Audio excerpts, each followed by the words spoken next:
I ddechrau, dwi eisiau dyfynnu allan o'r llyfr gwych yma, cofio R.S. Cleniach yn Gymraeg. Mi allan ni ddyfynnu sawl peth, ond dwi'n chi beth oedd Gareth Meigl yn gweud wrth iddo gychwyn erthygl. Gwn yn dda fod un wedd un cyn-gymydog yn ennill cyhoeddusrwydd, a gwedd arall yn cadw pobl hyd braich. Roedd iddo hynodrwydd a rhyw ogwydd at uchelailwriaeth hefyd ar y degau. Boed hynny fel y bo yn Rhos Neigl roedd R.S. yn un ohono, a pagi'n rhyfedd iawn yma hebddo. Mae gorfod derbyn na ddaw cyfnod y dyddiau difyr hynny pan alwai yma fel y mynnau fyth yn ôl, yn dal hyd yn oed heddi bron 20 mlynedd yn ddiweddara, yn codi teimlad o chwythdod ynof. Sian, gai ddechrau dy chi, pryd oedd y tro cyntaf chi gwrdd ag R.S. a beth oedd effaith y cwrdd hynny? Chi'n cofio o'r tro cyntaf chi gwrdd? Wel, dwi'n cofio tro cyntaf dda iawn. O'n i yn Bynclay Gower sydd dipyn glew i ffwrdd o'r lôn Gower. A felly oedd Bynclay yn rhywle lle oedd rhywun yn gwybod ddigon ymlaen llaw bod yna bobl ddiarth ar fi'n gyrraedd, chos roeddech chi'n gweld y car yn dod o bell. Ac o'n i yno yn pintio wal y gwt, pan glywys i ti'n ôl i mi, a dychryn am y mywyd, a throi rownd, a dyna lle roedd dyn tal yn sefyll ti'n ôl i mi. A cyn bod fi wedi cael cyfle i godi o ar y llawr yn pintio gwylod y wal, dyna nhw'n dweud, R.S. dwi, a dwi wedi dod yma i siarad efo Gruffydd Parri mewn o, neu siarad yn Gymraeg efo Gruffydd Parri. A dyma fi'n egluro na dim ond y fi oedd adra. A nath o'n llawer o ddim byd, ond troi ar ei siwtl a cherdded yn ôl o'r lôn fawr. A mi ddigis wrth yn had ar ôl ddyfod o dadra, a mi drychodd ymlaen at yr ymweliad a mi ddos R.S.Thomas. A swn i'n dweud, yr ail ymweliad iddo wedi dŵad, oedd o'n feddwl amlwg bod yna fwriad pendant i sefydlu rhyw fath o fudiad efo'n had, lle roedd y ddau yn nhw'n cydweithio i warchod ac i hyrwyddo ac i drio gwneud rhywbeth ynglyn â'r Gymraeg yn llun. Wel, mi fyddwn ni'n clywed yn uniongyrchol am y gweithgarwch hynny. Felly, y ddelwedd cyntaf yna, fe'n troi ar ei sawdl. Siwr wedi nath fynegu cynhysrwydd? O do, o'n i yn sydd bod yr ogwydd honno. O'n i'n cael rhyw argraff o ddyn ddigon sliw. A bod yna rhyw deimlad bron iawn yn anisrwydd, ddim yn siŵr oedd yn gwneud yn iawn tad oedd o ddim oedd o'n bod yn hun yn dŵad i siarad efo'n had. Ond na, bydda mi oedd felly nes i feddwl amdano fo ar hyn y blynyddoedd yn gyfaill mewn gwirionedd a agos ac yn ddyn gweithio i olwg ac gweithio beth yma pawb yn eraill yn dweud amdano fo hwyliog a ymweliadau difyr iawn iawn i Bynclay Gower a chael te dros y bwr a hwyl o straeon a. Oedd rwy'n wedi rhannu dylwedd newydd o R.S. Gyda mi'n ddiweddar a mi rhannwyd hynny ar Nation Cymru. A llun oedd o R.S. yn diddannu criw o brotestwyr ac ND yn Porthmadog ac organ geg, oedd yna gydag organ geg yn chwarae i ddiddannu'r criw bach hyn. A mae yna gymaint o gwrth delweddu o R.S. Ydych chi y cawr yma, y dyn sir yma oedd yn swrth iawn gyda pobl yn dod i ymweld â R.S.Thomas y poet, ond hefyd oedd yna rhywun oedd wedi gwreiddio yn ddwfn iawn yn ei gymdeithas, yn enwedig pan oedd yn byw ar ben tri. Oedd yn bendant, ac eto'n ymwybodol iawn o'r delwedd honno oedd gynnof yn y gymuned, achos doedd o'n rwysig yn teimlo, dwi'n meddwl bod o'n teimlo beth os oedd o'n perthyn yn gyfan gwbl i gymuned llun. A dyna y ddau ohonyn nhw yn had a'i wreiddiau yn llun ac yn nabod pawb wedi bod yn athron ar hyd y blynyddoedd. Ac felly rhwng y ddau ohonyn nhw, oedd y sylw oedd R.S. yn wedi denu am ei fod o'n fardd Saesneg. Oedd y sylw byd eang oedd o fedru dynnu i'r iaith Gymraeg a'r cyswll lleol gyn yn had yn golygu bod y gymdeithas wedi fflio unwaith oedd wedi cychwyn mewn gwirionedd. Na i rhannu y tro cyntaf nes i gyfarfod ag R.S. cyn dechrau chwli Jason. 1976, haf cynnes iawn, sychder yn y prif, ac o'n i'n mynd i weithio yn ei sentrif yn Sgwrs. Ac oedd y tywydd yn arw, oedd dim sicrwydd bod yn bosib croesi'r swnt fi'n draw Ientli, ac oedd yn fam yn had, oedd wedi yn hywys i ôl anelli dan i Borth Meudwy, yn gwynebu'r posibilrwydd bod yn goffod gyrru nôl i'r anelli drachefn a wedyn dod nôl unwaith y tywydd yn gwella. Ond, mi ddath dyn tal, fel ych chi'n cofio fe, dyn tal gyda gwallt bler yn tasgu bob cyfeiriad, yn dod lawr Porth Meudwy, ac oedd e'n cario binoculars trymion iawn. Y math o beth fydden ni'n dychmygu y sbiwr o dwyren yr Almaen yn gwisgo o gwmpas i swyddau.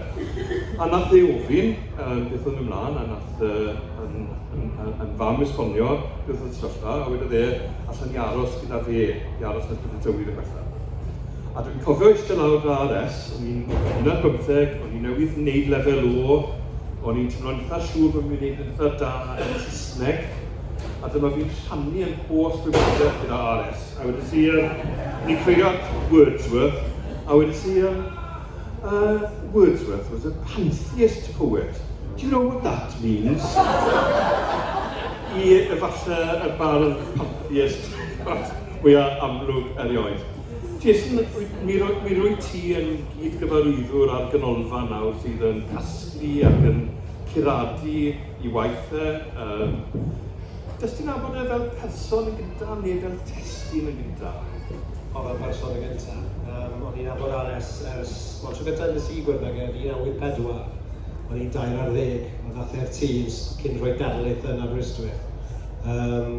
A dwi'n cofio fe, yn yn tîni, mae yna lolfa, mae yna lot o lyfrau yn y lolfa gan yn rhieni ar un wal yn gyflawn. A i ddangos hiwmor y bardd i chi, droiodd at yn rhieni i weid, gan edrych ar y llyfrau, a heb godi gweud, chi yn gallu darllen ta. Ond oedd e'n syth yn rhoi yn Parri rwyd ymlacio ac yn y blaen. O'n i'n nes i'n studio i waith wedyn.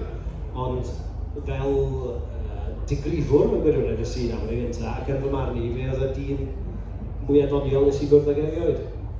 Os newch chi ddarllen llyfr Byron Rogers, The Man Who Goes into the West, nath ei holi fi am R.S, a dyna oedd y peth cyntaf neidio fi'n feddwl i oedd yr hiwmor. Nes i weid bod e mor ffraith a Lenny Bruce.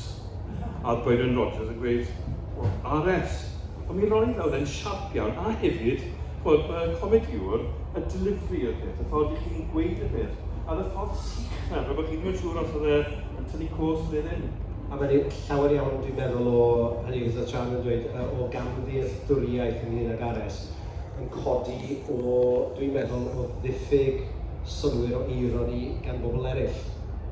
Nawr, dwi ddim yn dweud hefyd bod e'n gallu bod yn chydig yn anghyfreus. Dwi wedi gweld hynny hefyd, ond mae synwyr digrifwch yn bwysig yn yna, dwi'n meddwl. A mae farddoniaeth yn ddoniol iawn, mae'n felly bod hwnna'n swnio'n od i fi ddweud, ond hynny o ran i ddefnydd o fwyseiriau enghraifft. Mae'n chwarae gyda geg, mae'n fan chwaraeus iawn. Ac i godi'r beth wedi Sian hefyd, i chi'n hollol gywir, oedd e ddim yn teimlo o bosib yn aelod cyflawn o gymuned Llu. Dwi ddim yn meddwl bod e'n teimlo'n aelod cyflawn o unrhyw gymdeithas. Mae'n eglwys yn sicr? Na, a dwi ddim yn... Mae llawer iawn o ddiemolgarwch R.S. yn deillio o'r ffaith i bod e ddim o'r aruthrol ansicr ohono fe hun. Bosib un o'r dynion mwy ansicr hefyd nes i gwrdd ag e.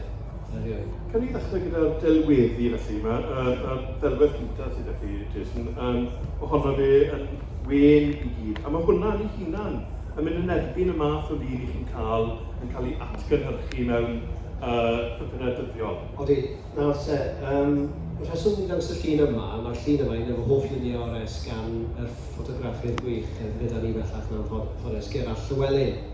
Nawr, fe dynwyd y llun yma ddiwedd yr 80au tu allan i San Rhyw nes am y Plas.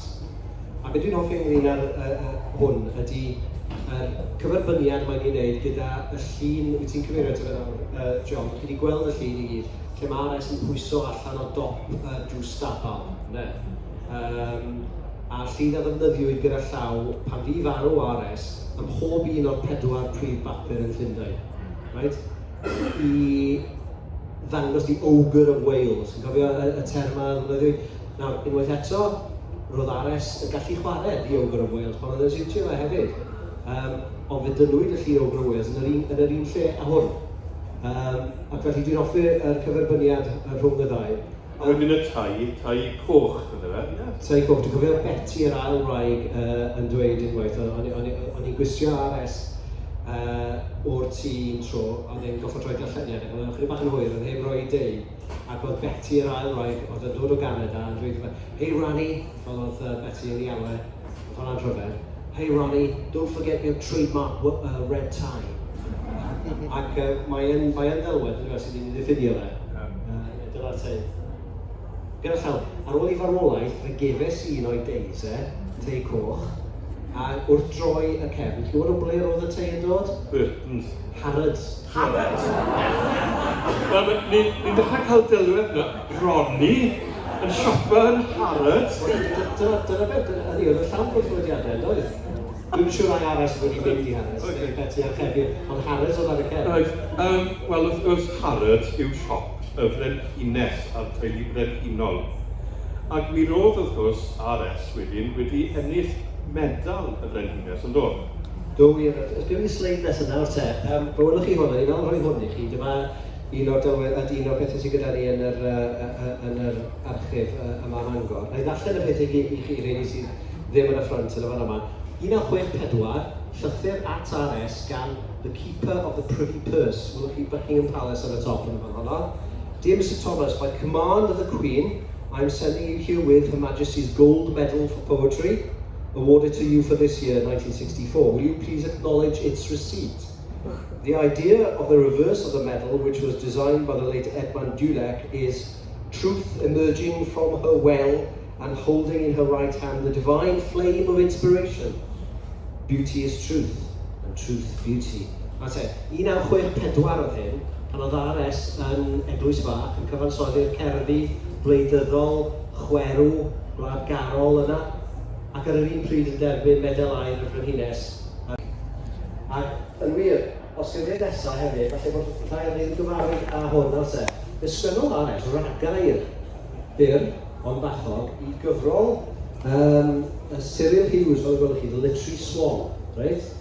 Ac ar ddechrau, dim ond R.S. allan neud hyn, cytuno i feirniadu cyfrol o farddoniaeth a dechrau i'r agymadrodd gyda'r geiriau I dislike the competitive element in literature.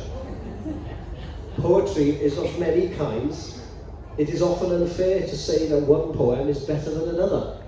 Wel, dyna natur Eisteddfod, ynde? Yw, wrin ger yn well na llall.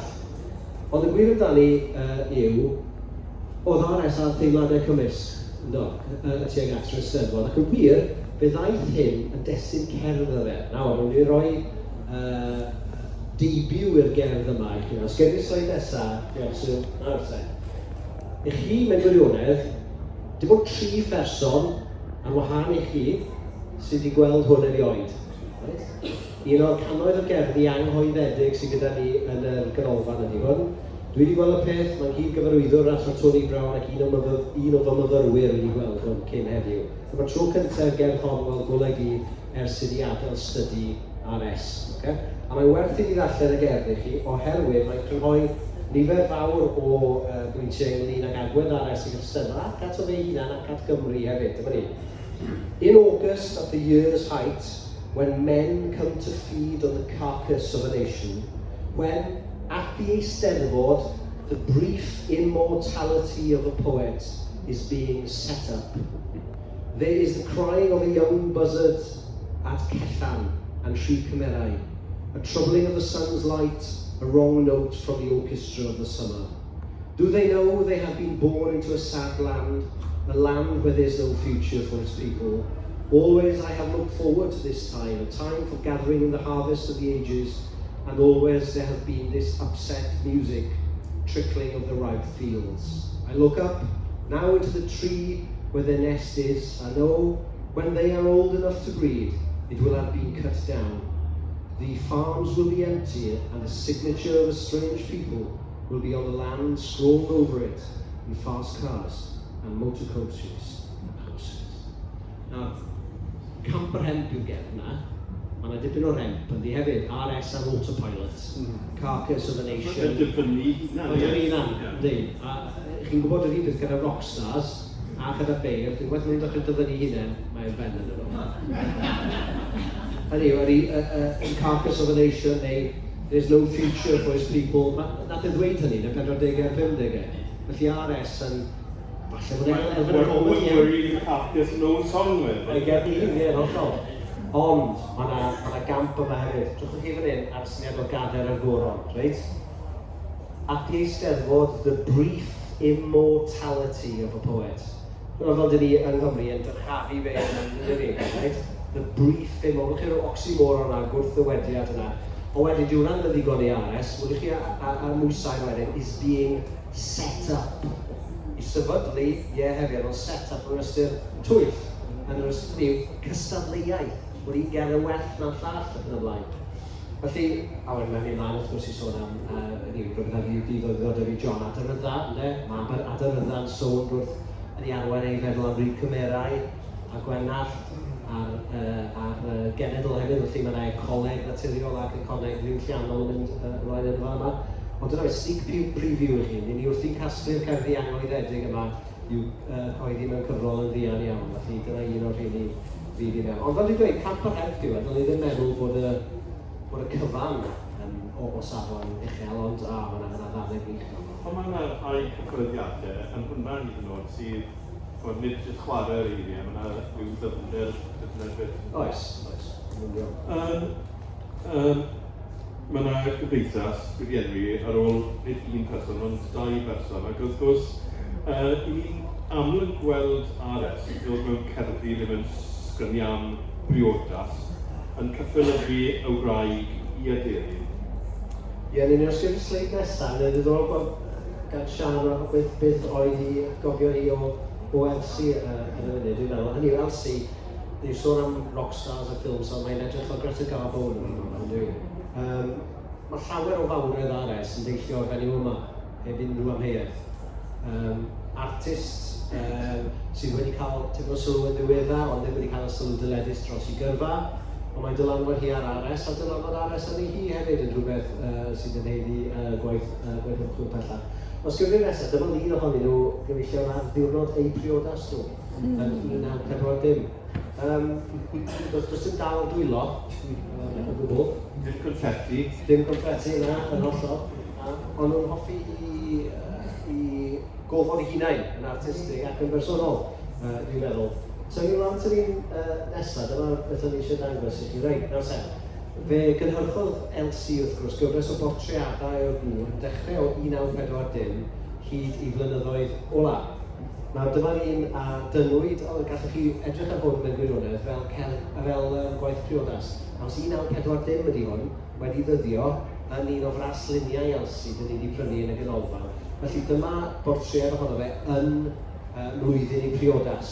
Nawr fast forward gyfeillion i'r 80au pan oedd RS yma'n llun. Os gynnu ni nesaf. Ond mae yna sawl portread gyda ni yn y cyfamser. Allwch chi weld RS ac agwedd Elsie yn heneiddio, yn newid, yn aeddfedu, yn datblygu ar hyd yr oesau. Wnaethon ni brynu hwn rhyw 6-7 mlynedd yn ôl, ac fel y gwelwch chi, mae gwallt RS-au, bron yn tyfu allan o'r ffram. Mae'r gwallt wedi mynd ar y ffram gan Elsie. Hwna'n un o'r trwswrau ni. Ond cyn gofyn i Sian beth o'n i'n atgofio hi, yna'n sy'n un beth arall i chi, os gyda ddysglyd nesaf, swdio. Nawr te, cerdd anghoeddedig arall i chi, nach gafwch chi gyda hwn. Cerdd serch i Elsie sydd yn gwneud â sarn rhyw. Ym mhob tŷ lle roedd Elsie ac RS yn sefydlu, roedd Elsie yn sefydlu gardd. Dyna oedd ei ffeth hi, oedd hi'n meithrin gardd. Ac felly dyma gerdd yn ei henaint, RS i Elsie, yn o fe serth mawr yr iaith Saesneg, wrth gwrs. What can I say? I take your hand, leading you out onto the moss-grown floor, to dance your age's faltering pavan. Let stiffness be grace. Through the eye's window, I see a garden we have not left, but grown old and tending. There's a flower there that has shed its petals, not annually, but day by day to rebuild itself on its own ruins.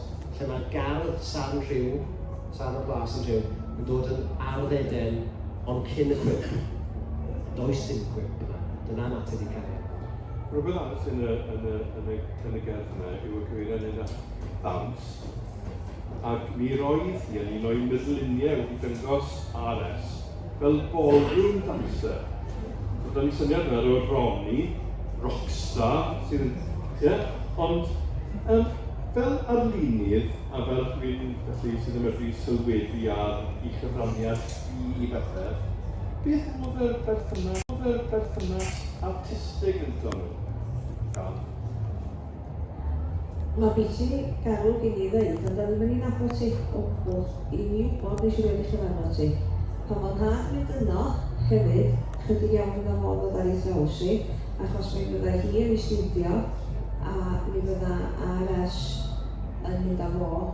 Dwi'n cymryd o bosib bod hynny achos na bod hi ddim yn siarad Cymraeg a bod R.S. yn ymwybodol iawn bod yn rhaid, o'r straeon yn y llyfr yma amdano fo, bod rhaid bod yn ymwybodol o bwar y ddwy iaith yn erbyn ei gilydd. A doedd yn had i ond o ran perthynas celfyddyd ag R.S.Thomas, mi nath gyfeillion Llŷn yn ogystal ar y gyrchyn o'n gwneud, oedd o'n cynnal pethau. Oedd o'n cynnal darlithoedd yn flynyddol, wrth gwrs, a mi oedd o'n... Mi wnaethon nhw drefnu sawl ar ddangosfa gelfyddyd, a mi oedd yna gefnogaeth a chydweithio garw ar y pryd rhwng pobl fel Johnny Morris a Peter Lord, efo R.S.Thomas ac efo'n had. A efo Glyn Wefo hefyd oedd yna gefnogaeth gyn y gyfeillion o ran y cerrig Pemprys yn mynd yno, mini Pemprys. Yn y cyfnod yr o'r Gwynedd a Dafydd yn gweld yr angen i sefydlu yr orial fel orial ar gyfer celfyddyd Gymraeg mewn gwirionedd, celfyddyd o hanes yr iaith Gymraeg ei hun. Mi oedd yna lot fawr iawn o'r gefnogaeth felly. Ond mi dwi wedi bod yn meddwl llawer yn ddiweddar, mae'n biti software gen i, na fyswn i wedi medru adnabod i adnabod i hefyd. Dwi'n siŵr bod wedi mwynhau yn arw iawn. Oherwydd, wrth gwrs, mi roedd yr iaith Gymraeg wedi bod yn allwedd i do fe, felly i agor drws gwyned, ond i ddi hi, oedd y drws yn un allu ar gau drwy gydol i amser yma. A mi'n gwneud darllen gwaith R.S. wedi, mi feddwl am sut mae celf yn ymddangos yn gwaith. Mae yna lot fawr o gerddi R.S. sydd yn cyfeirio at beintiadau ac artistiaid ac yn fath. Oes, y celfyddyd yn amlwg yn bwysig iddo fo. A mi o cefnogi celfyddyd yn bwysig iddo fo. Dyna pam yn y cyfnod hwnnw rôl gyfeillion Llŷn wedi gwneud hynny. Dyna pam bynnag i mi ddweud hefyd yn ddiweddar mae gyfeillion Llŷn ar ôl cyfnod o'r blynyddoedd dwytha sydd wedi bod wedi dod at ei gilydd eto a wedi cynnal cyfarfod cyntaf yn ysgol Gwanwr yn Pwllheli yn galw ar i'r diwydiant twristiaeth yn Llŷn yn sgil ymweliad yn Eisteddfod yma i hyrwyddo'r iaith Gymraeg ar yr un pryd a maen nhw'n hyrwyddo twristiaeth achos wrth gwrs o'r R.S. a cyfeillion yn had yn ymwybodol iawn. Mae un o'r pethau sydd wedi cael ei dylanwad mwyaf niweidiol ar yr iaith yn Llŷn ydy'r diwydiant hwnnw. A bod Llŷn hefyd yn ddibynnol ar ôl wedyn rhwng y sylw byd eang sydd yn cael ei roi yn sgil y pêl-droed a yn sgil Davies Iwan dyddi yma ar canu, bod yna le i gyflwyno'r iaith oedd ar prif reswm i bod yn dŵad i Llŷn. A dwi'n siŵr bod R.S. yn gefnogol iawn o ymgyrch hwnna wedi cychwyn o'i amser o.